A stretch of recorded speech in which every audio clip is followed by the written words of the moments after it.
आप चाहते हो कि परमेश्वर आप पर दया करे तो पहला काम जो आपने करना है वो करना है फेथ इन गॉड, फेथ प्रभु पे रखना है। Second, alignment with God's word. Bible के वचन का अंगीकार करते करते अगर आप चोरी करते हैं, आप अपने बिजनेस में, अपने काम में, अपनी ड्यूटी में, आप अपनी जॉब में, अपनी नौकरी में, अपने मालिक की आप चोरी करते हैं, तो आपके बोले गए वचन काम नहीं आएंगे, क्योंकि आपको गॉड्स की विल के साथ अलाइन होना पड़ेगा। कि अगर आप चाहते हो कि आपके बोले गए वचन एक फल को पैदा करें और वो व्यर्थ ना हो। बोले गए वचन बीज हैं, आप जब बोलेंगे वो आएंगे, फल आएगा, लेकिन आपको अपने बोले गए बीजों की, अपने बोले गए वचनों की रक्षा करनी पड़ेगी। और रक्षा होगी आपके चरित्र से, आपके कैरेक्टर से। अगर आप गाली निकालने वाले व्यक्ति हैं, आपके बोले गए शब्द कभी भी फल नहीं लेके आएंगे जो आप परमेश्वर में बोलेंगे। आप अगर व्यभिचार में हैं, आप कभी भी परमेश्वर के उस प्रभाव को, उस ग्रेस को अपनी लाइफ पर कभी नहीं देखेंगे, चाहे आप परमेश्वर के घर के पुलपट के ऊपर क्यों ना खड़े हो। तो अलाइनमेंट विद गॉड्स विल ये बहुत इंपॉर्टेंट है।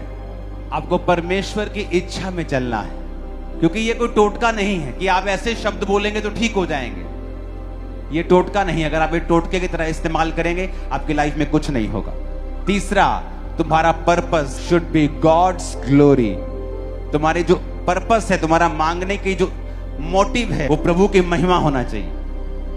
हन्ना ने कहा, प्रभु अगर तू मुझे बेटा देगा, मैं तेरे भवन में दे दूंगी।